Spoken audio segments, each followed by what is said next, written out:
Grilhões Partidos, pelo Espírito Manuel Filomeno de Miranda, psicografado por Divaldo Pereira Franco. Abre aspas. Ide e pregai. Convosco estão os espíritos elevados. Certamente falareis a criaturas que não quererão escutar a voz de Deus, porque essa voz as exorta incessantemente à abnegação. Pregareis o desinteresse aos avaros, a abstinência aos dissolutos, a mansidão aos tiranos domésticos como aos déspotas. Palavras perdidas, eu sei, mas não importa. Faça mister, regueis com os vossos suores o terreno onde tendes que semear, porquanto ele não frutificará e não produzirá, senão sob os reiterados golpes da enxada e da charrua evangélicas. Ide e pregai. Fecha aspas. Evangelho, capítulo 20, item 4. Capítulo 6. Forças em litígio. Embora as qualidades morais que exornavam o caráter do coronel Santa Maria, era ele um homem temperamental. Forjado na escola do dever, desenvolvera-se-lhe simultaneamente o orgulho em que apoiava decisões e atitudes sem embargo, probo e justo quanto possível sê-lo. Com a enfermidade que dominava Esther, fazendo perecer os entusiasmos e aspirações de pai, a amargura solapou-lhe as alegrias e o azedume costumaz transviou-o para as rotas de surda revolta contra todos, contra tudo, reagindo em volta por ignorar os móveis legítimos da aflição e poder removê-los, adquirindo assim a necessária serenidade para suportar as vicissitudes habituais na existência humana. Tornou-se arredio, fechando ainda mais o círculo de amizades, somente saindo de raro em raro, razão por que mais aflitiva se lhe tornava a conjuntura. Frequentador de uma igreja religiosa, não possuía fé verdadeira.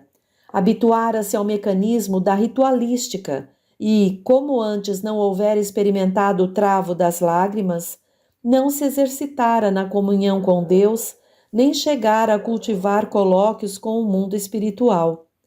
Nos primeiros dias de aziaga desesperação, recorrera à divindade, guindado à falsa posição de impositor, sem os lauréis do humilde requerente que confia. É natural que se deixasse desesperar. A oração vazia de expressão espiritual não conseguira leni-lo. Eram palavras sem tônica de amor nem fé. Guardava, no entanto, esculpido na vaidade social, o rótulo de uma crença em que não participava de forma alguma. Acreditando-se merecedor da subserviência divina, por acomodação e ignorância, subvertera a ordem das posições entre ele e Deus, graças à cumplicidade clerical, sempre disposta à distorção dos lídimos ensinos do Cristo, a fim de agradar os conspícuos transitórios vendedores no mundo a que se submete por desmedida ganância de destaque terreno. Por isso, atribuiu à coragem de Rosângela os laivos da petulância e do atrevimento, por incomodá-lo com as arremetidas do socorro que se via impossibilitado de receber. O orgulho é cruel inimigo do homem, portanto, envenenando-o, cega-o totalmente. Simultaneamente, graças à psicosfera da felonia que cultivava, passou a sintonizar com outras mentes amotinadas que lhe cercavam o lar, em plano concorde com o perseguidor de Esther, planeando alcançá-lo mais duramente. Rosângela, representando o auxílio divino indireto, fora expulsa pelos vingadores desencarnados que lhe sabiam dos propósitos elevados. Ferido na insensatez do orgulho desmedido, aguardou que passasse o domingo dourado e, no dia imediato, fortemente conduzido pelos adversários desencarnados com que sintonizava nos últimos tempos, foi queixar-se à direção do hospital com as tintas carregadas da irritação sobre o procedimento da moça. Exigia que ela não voltasse a qualquer contato com a filha. Certamente não lhe impunha a demissão. Todavia, propunha severa admoestação de que redundasse na próxima vez expulsão dos serviços pelo perigo que representava sua convivência junto aos pacientes. Vã cegueira da humanidade, luta inglória contra o aguilhão. Saindo aturdida do apartamento palaciano e trazida à realidade objetiva pelo afago da natureza festiva, Rosângela não dominou as lágrimas. Receio injustificável assaltou-a, e a antevisão da perda do trabalho afigurou-se-lhe como odiento fantasma de rude fracasso. Caminhou um pouco, algo desarvorada, sentou-se próximo ao mar, deu vazão aos sentimentos desconexos, depois recordou-se da prece, deixando-se arrastar pelas lucilações e consolos da oração. Mesmo no regurgitar da praia imensa, vestida pela multidão quase despida, sentia-se a sós em intercâmbio com os seus protetores, do que lhe resultou renovação íntima, paz reconfortante. Logo refez-se, volveu ao lar, adiando a exposição dos resultados da entrevista.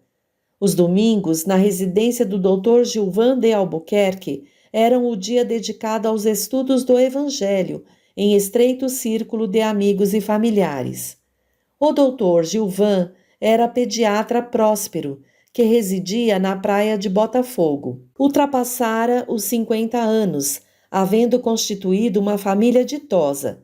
Dona Matilde, sua esposa, era o exemplo da abnegação cristã, e o seu domicílio tornou-se núcleo de recolhimento espiritual, no qual mensageiros da luz encontravam vibrações superiores para o ministério a que se afervoram, no socorro aos padecentes de ambos os planos da vida. Genitores de uma filha única, Márcia, esta, ao consorciar-se, enriqueceu-os com a bênção de linda menina, Carmen Silvia. Residiam todos juntos, por insistência do Dr. Gilvan, que, devotado, conseguira a aquiescência do genro, tido como filho do coração. Rosângela viera para pajear a criança. Transladando-se, porém, há menos de 2 meses para um curso especializado nos Estados Unidos, os jovens nubentes seguiram com a filha, deixando a servidora ao lado dos pais, na condição de familiar, conforme lograra pela abnegação e demais dotes de espírito de que a moçoila se revestia. Nesse ínterim, o benfeitor localizara-a para trabalhar na casa de saúde. Estudando e praticando metodicamente o espiritismo, a família apurara a sensibilidade moral e psíquica, entesourando valores inapreciáveis com que se dispunham ao nobre labor do bem. Os deveres espirituais, livremente abraçados, eram desenvolvidos em clima de severidade e otimismo, gozando de primazia em qualquer circunstância.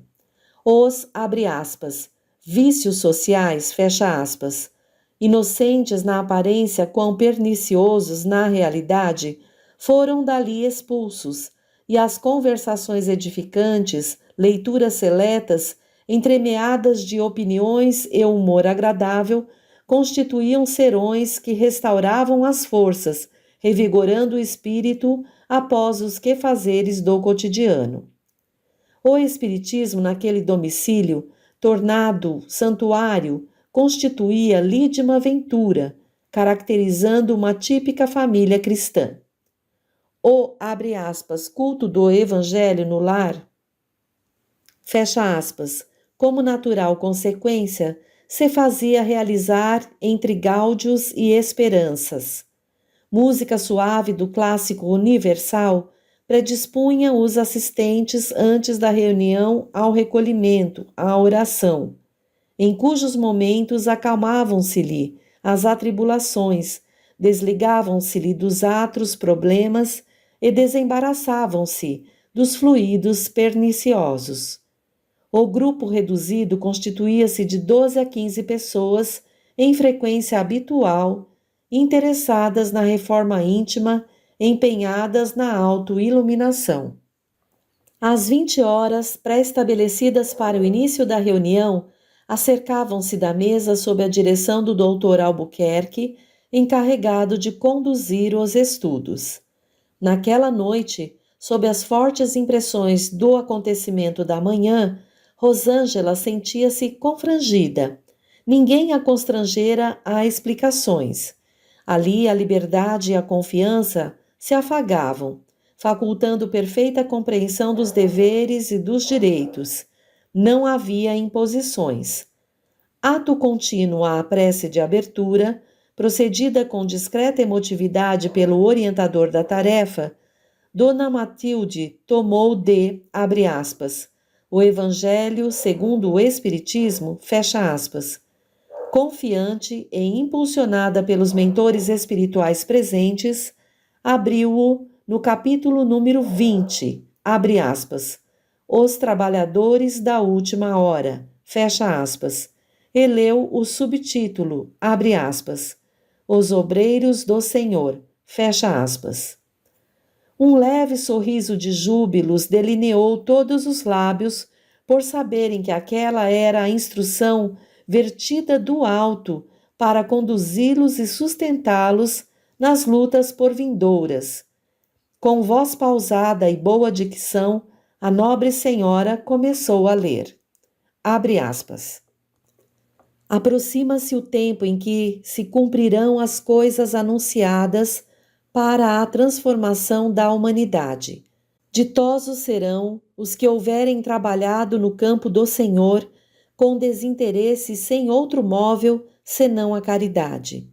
Seus dias de trabalho serão pagos pelo cêntuplo do que tiverem esperado. Ditosos os que hajam dito a seus irmãos: trabalhemos juntos e unamos os nossos esforços, a fim de que o Senhor, ao chegar, encontre acabada a obra, porquanto o Senhor lhes dirá: vinde a mim, vós que sois bons servidores, vós que soubestes impor silêncio às vossas rivalidades e às vossas discórdias, a fim de que daí não viesse dano para a obra. Fecha aspas. A palavra bem articulada, com inflexão de sadia emotividade contagiante, prosseguiu até o fim da eloquente mensagem ditada pelo Espírito de Verdade em Paris em 1862, que seria o tema central dos comentários e estudos da noite. Com ordem, os componentes do grupo respingaram opiniões, entretecendo conceitos e comparações àqueles dias, com que se ensejavam a levantamento de ânimo e predisposição para os ardorosos trabalhos, em considerando abre aspas, última hora, fecha aspas, em rápida andadura. Inspirados, adaptavam-na às próprias necessidades, formulando conotações valiosas em relação a outras lições das demais obras da codificação, especialmente, abre aspas, o Livro dos Espíritos, fecha aspas, que passo seguinte foi lucidamente examinado. O ambiente respirava o ar festivo da natureza que se adentrava, misturando-se às saturações balsâmicas da sala onde espíritos felizes confraternizavam com os obreiros terrenos, em preparação das tarefas futuras. Transcorridos alguns minutos reservados à oração intercessória e às vibrações pelos enfermos, presidiários, sofredores de vária classificação, fez-se espontânea pausa, como se, fortemente magnetizados pelas presenças, sentissem que amado benfeitor, em ação especial, viesse instruí-los, orientá-los.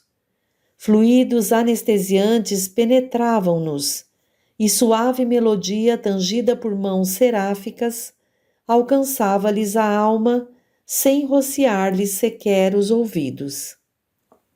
Adolfo Bezerra de Menezes, o amorável instrutor, tomando os centros da mente e o comando da voz de Rosângela, apresentou-se em suave manifestação psicofônica de relevante significação. Abre aspas.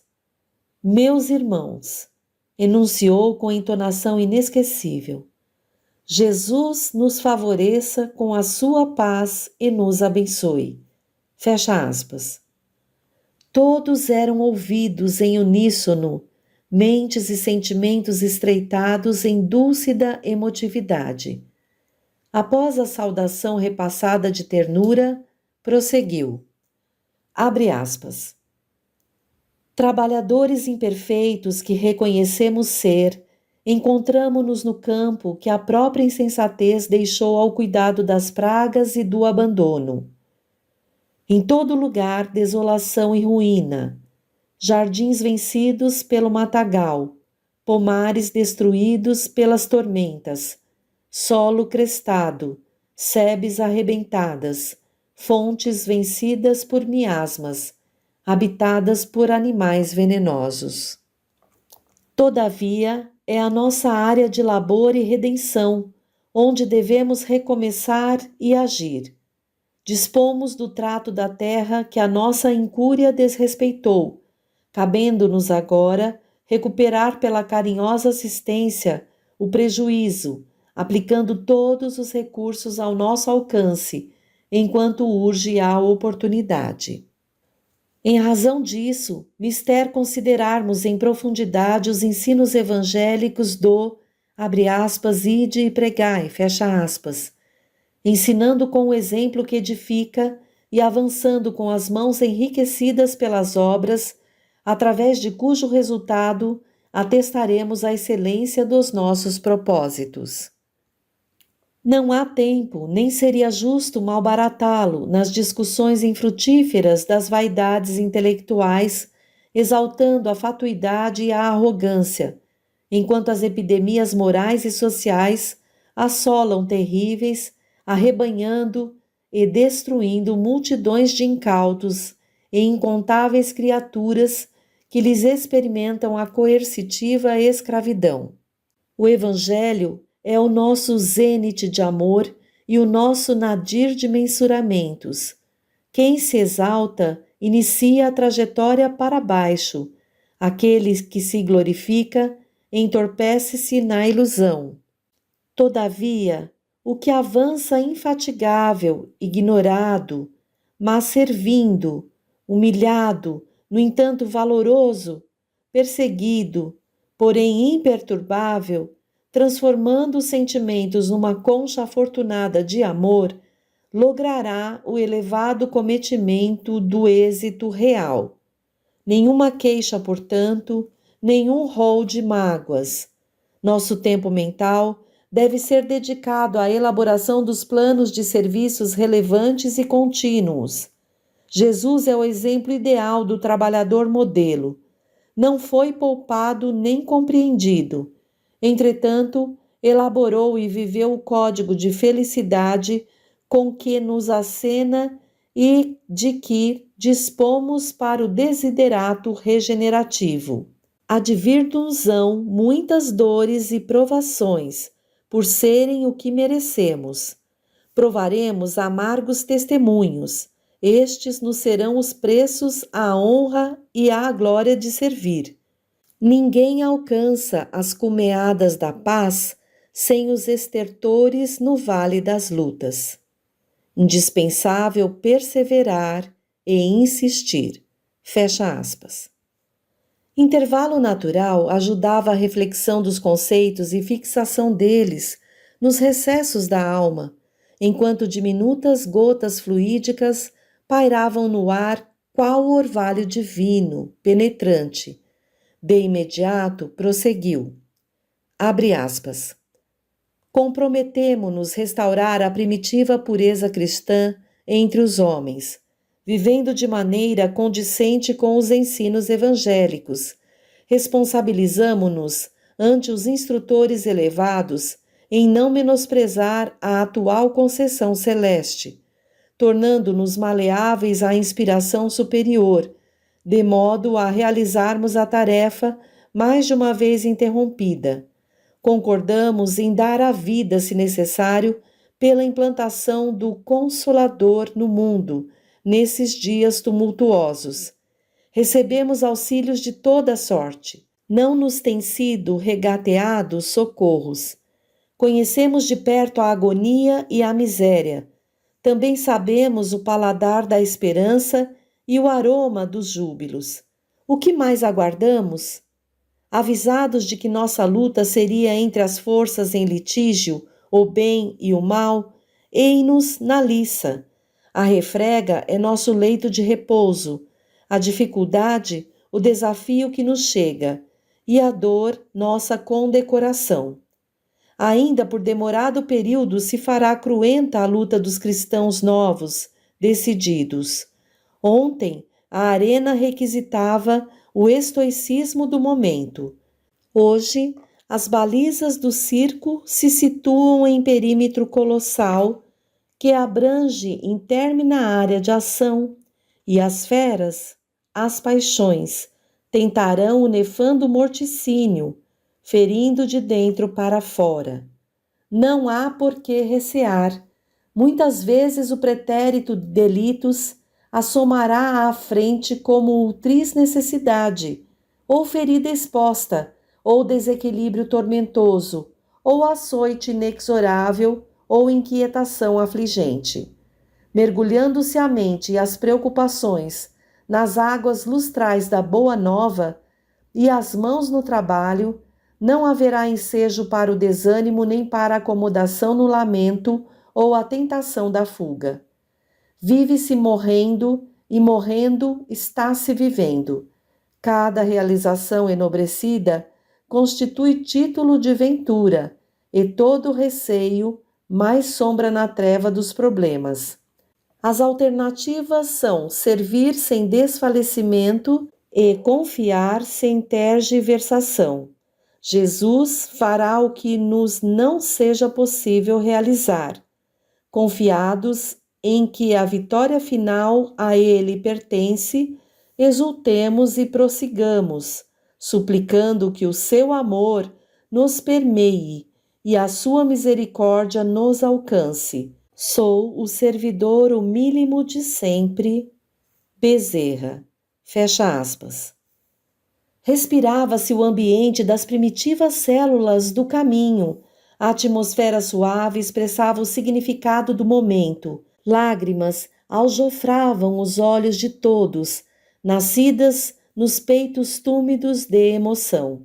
Proferida a prece final, o doutor Albuquerque considerou encerrado o culto da noite entre gratidões a Deus e esperanças no futuro promissor.